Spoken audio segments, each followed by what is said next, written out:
Ukraine by launching a kind of swift piece of combined arms maneuver in a limited section across a kind of poorly defended part of the Russian border is changing the war. For the first time, it's kind of asking a question of the Russians and saying, well, we're not necessarily going to fight this, grinding First World War style thing that favours you. We're going to fight our own war. The Prime Minister, Sir Keir Starmer, has spoken to the President of Iran and asked him to refrain from attacking Israel. Mr. Starmer told Masoud Pezeshkian that he was deeply concerned by the situation and called for calm and careful consideration. The UK, along with the United States, France, Germany and Italy, is calling on Iran to stand down the threat of military attack. George Grylls is defence and political correspondent for The Times. Good morning. Good morning. Should we be surprised that Keir Starmer has gone so far as to speak to the Iranian leader? It's certainly rare. The last time that a British Prime Minister spoke to an Iranian president was back in 2021 when Boris Johnson spoke to Hassan Rouhani, and that was following the release of Nazanin Zaghari-Ratcliffe. But I don't think we should be surprised, because this is just one in a series of calls from allies of the US, leaders of Germany, France, Italy. They have all also spoken to Pezeshkian in recent days, delivering the same message, and it's a message that President Biden himself delivered when he was asked about it by reporters over the weekend, and he said simply, don't. Is Iran clearly weighing up a range of options for retaliation?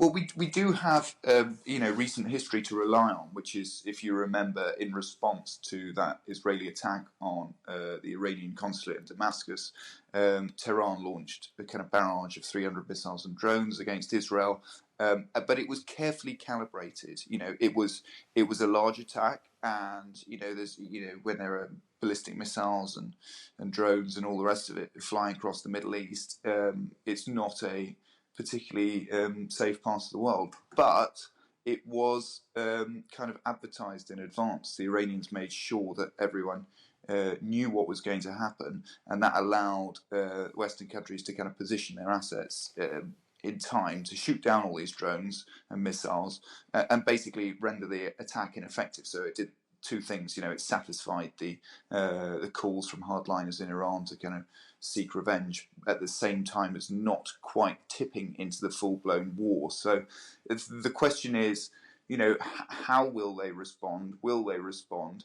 And also, as the US in particular is kind of trying to get these peace talks in Gaza back underway, could that unlock something that could bring us back from the brink? If Iran decides not to go through a kind of performative attack, but actually tries to do some real harm, what could be the consequences? Massive. I mean, not necessarily through Iran itself, but through its proxies, and chiefly Hezbollah. I mean, prior to the October the 7th Hamas attacks, Israel certainly would have regarded and still does regard Hezbollah as a more significant threat. Their arsenal of missiles, rockets, drones is much more advanced than Hamas, for example. And of course, they're right on Israel's border. So if they unleashed, a similar barrage as the one that Iran released from, just up the road, it could potentially be much more devastating, and Israel would definitely respond, and no doubt they would have the support of the US in doing that. But, everyone has thought, that at some point since October the 7th, it could tip over into a war featuring Hezbollah and this nightmare scenario that kind of leads to a, all-out conflict across the Middle East. But it hasn't happened so far. Where do we think the attempts to get serious ceasefire talks going really are?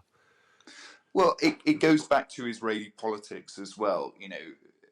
Benjamin Netanyahu has been, even before the war, he was a fairly unpopular figure in Israel, but by clinging on to his position, he has managed to kind of get himself out of a bit of a political hole.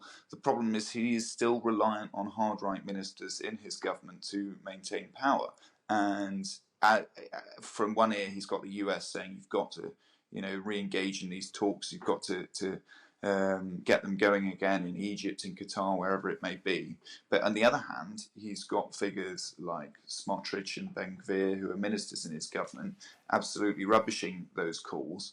And it was notable that Smotrich's latest comments on this drew a really furious response from the US, who kind of see them as rabble-rousers, as troublemakers, who are kind of destabilising their attempts to get peace talks back going again. Meanwhile, Ukraine's top military commander claims that Kiev now controls 1,000 square kilometers of Russian territory.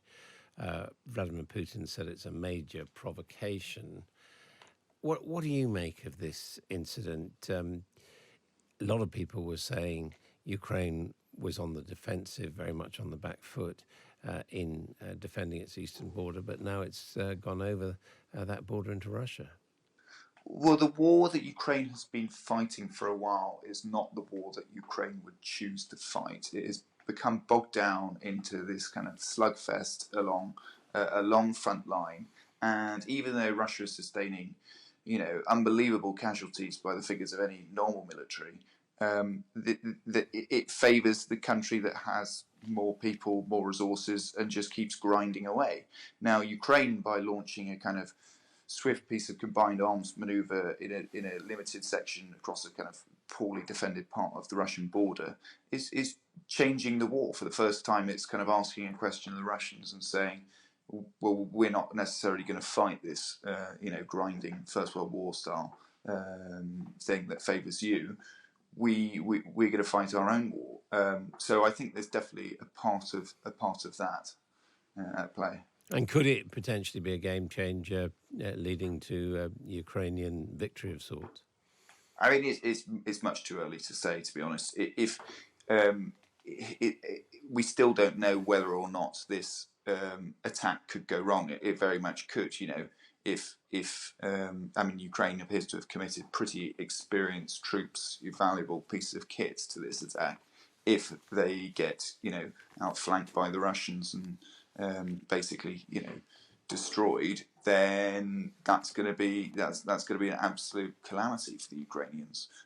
So it's still early to say, but at the moment, they have certainly riled Putin. They are forcing the Russians to redeploy to the area. They seem to be whether they can redeploy troops from those battles that where they have been losing and they really need to kind of ease the pressure remains to be seen. But for the first time in a while, they are asking a question of the Russian generals. George Grylls of The Times, thank you very much indeed. And that story of the Ukrainian invasion into Russia is on to the front page of today's newspaper, the headline, Zelensky takes war to Putin.